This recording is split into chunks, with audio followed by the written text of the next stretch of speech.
Change is also principle of life. That means everything that is alive will change. And even things that are not alive will change. You know, a lady came to me. She says, I came to the Bahamas for the last 10 years, and I missed 4 years. And I came here this past month, and everything is different. The airport is new, she said. What happened to the old airport, she says. In other words, even the things not alive are changing. The way the river runs down the mountain is wearing away the mountain. You go back to that mountain 10 years later, and the river is wider. Change is in creation. It's part of life. So here is the question then. Ecclesiastes chapter 3. It says, to everything there is a season, and to every purpose under heaven there is a time for it. To everything there's a season. How many things have a season? Everything. This is one of the best news I ever got in my life. When I understood this, I was a teenager, and it changed my life. When I understood that everything is a season, let me tell you why. If you're having a bad time right now, it cannot last. If you cannot find a job right now, that is only a season. If your business is going in the wrong direction, it's a seasonal slide. If nobody wants to marry you, that's only a season. There's going to come a season when everybody want to marry you. You got choices. If you have no money right now, the good news is I am seasonally broke. Tell your neighbor, it's only for a time. That's the good news. That's why we are always reminded, never make a permanent decision in a temporary problem. Success is not something you pursue. Success is a matter of becoming a person of value. Sure. We should not be pursuing money. We should pursue purpose. We should pursue vision for ourselves and for our countries, for our communities. We should be not pursuing things. We need to pursue ideas. That's right. I always say that there are 3 types of people in the world. There's poor people, there's rich people, and there's wealthy people. Poor people talk about money all the time. Rich people talk about things. Wealthy people, they talk about ideas. Rich people, poor people, and wealthy people think differently. For example, poor people, they pursue money. Rich people pursue things. Wealthy people pursue ideas. And so constantly there's a different way of thinking. I hope that the third world countries and the young people of our nations will become ideas people. You know, ideas control the world, not money. And ideas attract money. So I think if we minimize this desire to get money and elevate the creativity of new ideas, we will find that financial results will naturally flow to it. Bill Gates didn't pursue money; he pursued an idea. Stephen Jobs, the late Stephen Jobs, who invented the Apple computer and the iPhone, he never went after money. He developed an idea. And I think, if you think of all the wealthy people in the world, it was ideas that made them wealthy, not money. So I think we need to switch it, reverse it. Don't pursue money and then try to get an idea. Get an idea and money to pursue the idea, and you become a byproduct as far as wealth. I tell our young people, I say to you right now, stop looking for employment. Why don't you position yourself differently and look for deployment? To be employed means that somebody else is benefiting from your energy. To deploy yourself means that you are using your own energy to be productive. So instead of waiting for someone to give you a job, create your own work. That's why I tell people there's a difference between your work and your job. Your job is what they train you to do. Your work is what you were born to do. Your job is your skill, which they can fire you from at any time. But your work is your gift. No one can take that from you. Your job is where you get compensation for activity. Your work is where you get fulfillment because you love it so much. Your job, you can retire from. Your work, you can never retire from your work because your work is you. So when a person discovers their work, they no longer need a job because their work makes them productive. So there are young people in this country who are full of talents, full of gifts. And I want to say this too. Every problem in life is a business. All businesses is simply someone solving a problem. So the more problems that are in Kenya, the more businesses available for young people to begin. And this is what I think we are lacking. We are trained to get a job. We're not trained to start a business. We are trained to let other people employ us, not trained to deploy ourselves. Do we sit down and let change just happen to us? Or are we just watching change happening around us? Or are we aware that change is happening within us?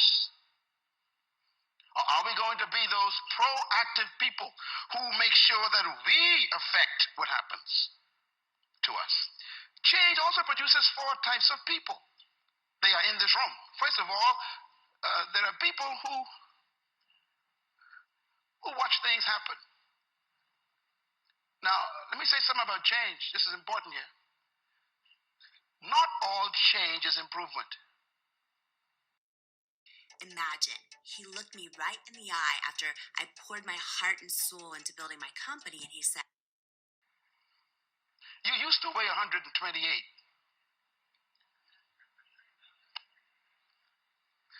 And now you changed.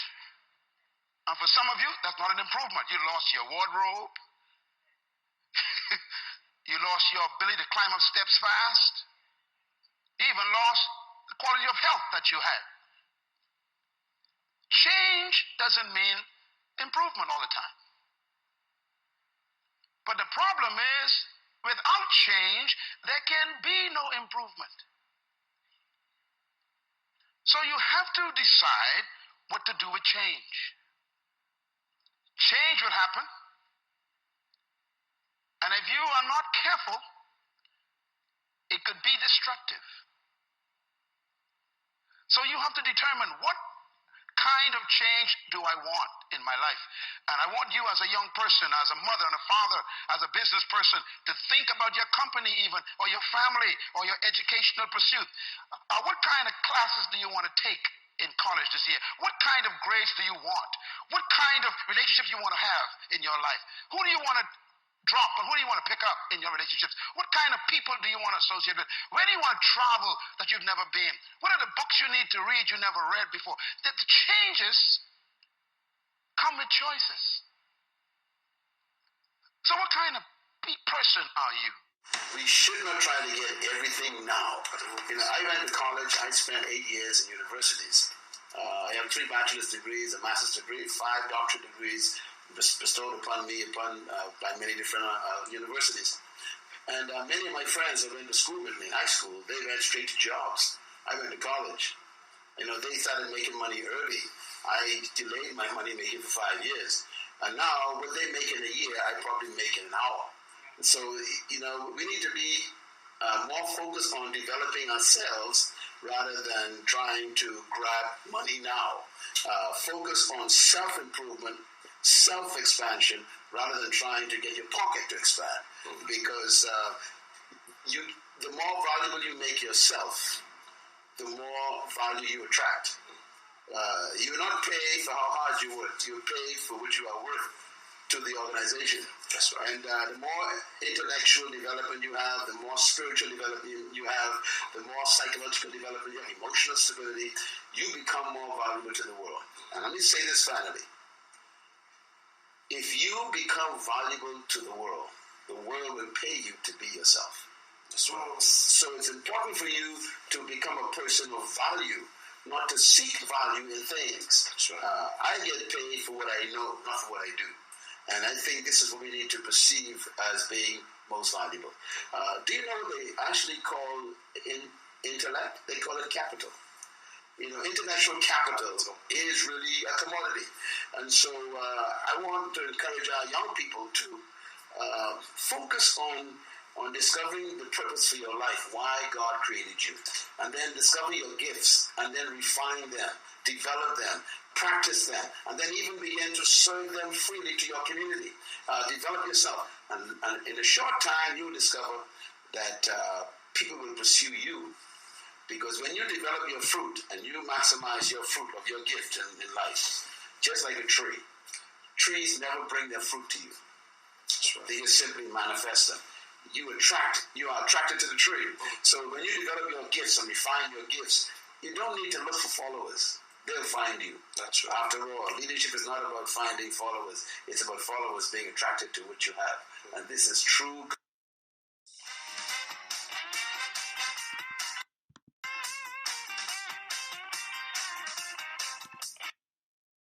Commodity. The power for me to be successful was not in the teachers, it was not in the educational system, it was not in my culture, it was not in my society, it was within me. And I began to think, God, if you are a good God, why am I poor? If you are a great God, why are these people better than me? If you make me in your image, why are they special and I'm a monkey? And that night, no thunder, no lightning, no earthquakes, nothing. I just heard a voice in my mind. And the voice said, I ask you to believe me and you will be saved, not them. And that night, I made a commitment to believe what God said.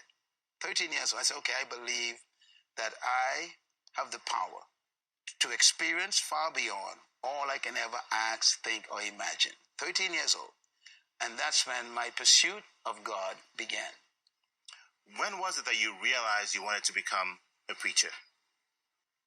You know, I didn't want to become a preacher. Matter of fact, today I still don't consider myself a preacher.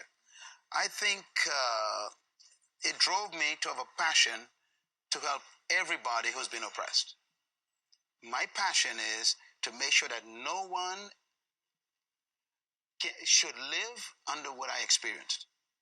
I never desired to be a minister. I desired to help people.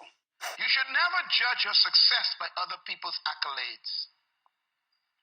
You judge your success by God's instruction to your life and how well along you are with that instruction. Because I found out something in life, the average human being is so mediocre that to be a genius, just do a little extra.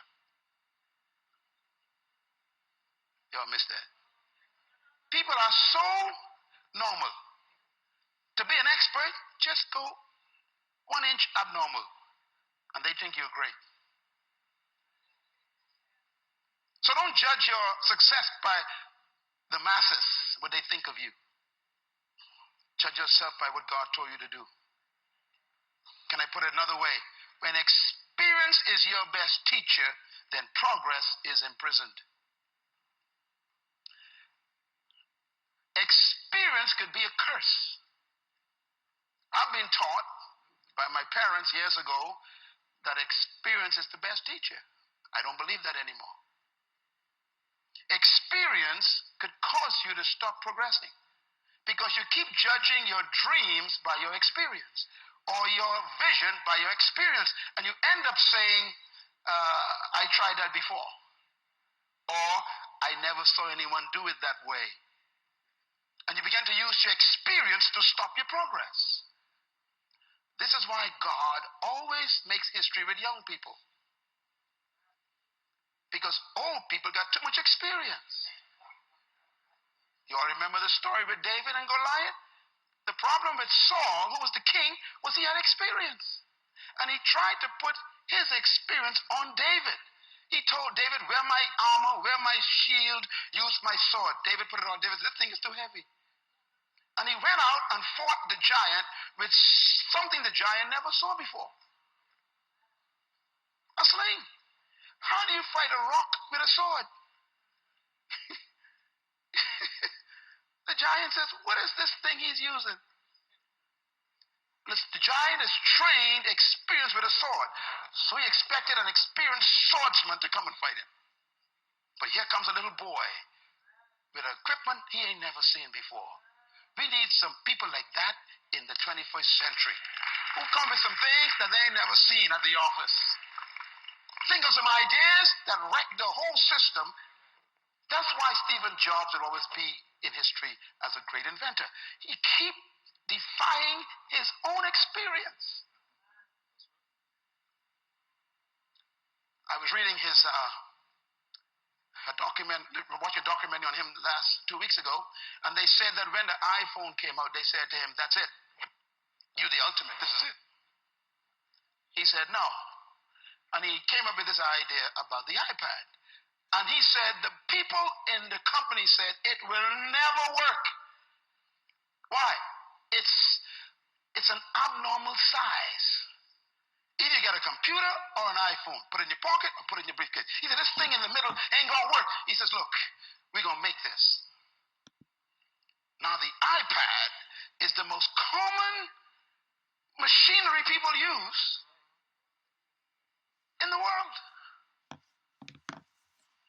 Sometimes you got to defy your own board to take progress. Experience, consult your experience, but never let it rule you. Shakespeare says, sweet are the uses of adversity. Ooh, I like that. Sweet are the uses of adversity. He says, you must learn to use adversity for your benefit. One of the wealthiest men in the United States, I just finished reading his book again, his new edition. It's called Cheaters Never Win. He's a multi-billionaire. He probably has products in this room today or in this building somewhere. He is the largest manufacturer of plastic, paper, cups, and paper plates, forks in the world. The company is called the Huntsman Enterprise. Multi-billionaire. Here's what he says in this book I just finished reading. He says, if there is a silver lining to bad times, it is this. When facing severe challenges, your mind is normally at its sharpest. No wonder why he's a billionaire. When facing challenges, he says your mind kicks in and thinks beyond the norm. He also says, another statement I thought was interesting, he said humans seldom have created anything of lasting value unless they were tried or hurting. Benefits from crisis. This is when you are supposed to become a greater leader, a better leader, because your skills must be tested. I put it another way. Abraham Lincoln was an amazing guy. He became the greatest president in the midst of trials.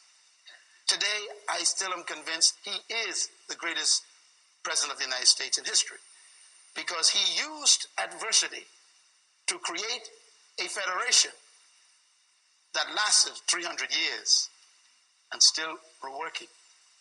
But it came out of the fires of Christ. My Lord, you have put your hand on this town. I can see it.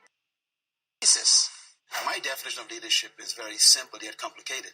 I believe that leadership is the capacity to influence others through inspiration, not manipulation. And that inspiration comes from a passion which is motivated by a sense of vision and a sense of purpose. So leadership is first personal, then it's corporate. Leadership is not something you pursue, it's something you discover. Leaders are born when a human discovers something more important than their personal ambition. Leadership is... You don't pursue it? Leadership is no. True leaders do not seek followers. Leaders actually are pursuing a passion toward a purpose that gives them a sense of destiny. Yeah. For example, one of the greatest leaders of example that I use is Nelson Mandela, one of your great presidents. He never sought followers. Think about it. He discovered a purpose that was more important than his private preservation, his private ambition. He pursued that purpose privately. It attracted people. So leaders don't seek followers. Followers are attracted to leaders. Leaders are more concerned about discovering a purpose to improve the life of humanity that's more important than their personal ambition. So they sacrifice themselves to accomplish something for the greater good. Yeah. We find that very rare lately. Most people we call leaders are simply professional manipulators. And they actually are more concerned with their own promotion than promoting the people. As you look back over your life, if there's just one thing that you could do differently, what would it be? That's always a tough question. I get that question asked a lot. I'm not sure, because everything that happened in my life produced me. Even the negatives, even the things that I might have failed in, the things I've made mistakes with, they were fantastic classrooms for me. And I believe the best thing in life to do is not to regret and try to change what happened, but to interpret it properly, maximize it, and use it to serve other people. And that's what I want to do with my past. All right, everybody. Welcome once again to the Leadership TKO Live Night Show. Welcome, guys. I'm Dr. Lakeisha McKnight, your leadership specialist, wealth mentor, author of a few books, but most importantly, everybody, your friend. Welcome to the show. Remember, this show goes live every single night around 7:30 p.m. Eastern Standard Time, right here streaming on the Facebook and other platforms at the same time.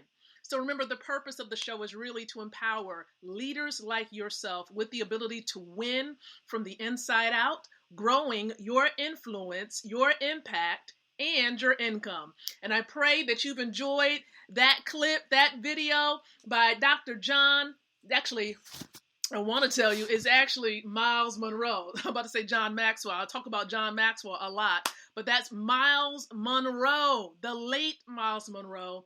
And Evan Carmichael, he has been one that puts together different compilations of motivational content, educational content. And so I wanted to share that with you because it goes hand in hand with what I want to discuss tonight. And just to kind of drop this little nugget, because I really wanted you to see that content, because it's very important that we as leaders be involved with personal development. All right, because the goal here is to truly empower you with the tools to be able to grow your influence, right? Your influence is leadership. Leadership is influence, your ability to lead. And it's all about personal development. And it really goes hand in hand with this series. If you look above, I've started a series, and the series is based on my mentor, my network marketing mentor's book, 103 Ways to Fail in Network Marketing, because I truly believe that, listen, there is a way to succeed, and there are some things you want to avoid for those of you who are network marketing professionals. And so this series is really directed towards you all, men and women all around the world, whether you're new, fairly experienced, or you have a great deal of experience in the network marketing space. And Mr. and Mrs. Best, who are the authors of this book, they have over 30 years of experience in this industry. And so they share some great tips. And in this series, I'm giving you these tips to help you to achieve massive success as network marketing professionals. And so I've been going along every day with the tip to provide you. And so today I provide you with the 9th tip that goes hand in hand with the video clip from Dr. Myles Monroe. And the tip is this, simply this. You want to listen to personal development MP3s and videos. Personal development content. You want to listen to it. You want to watch it.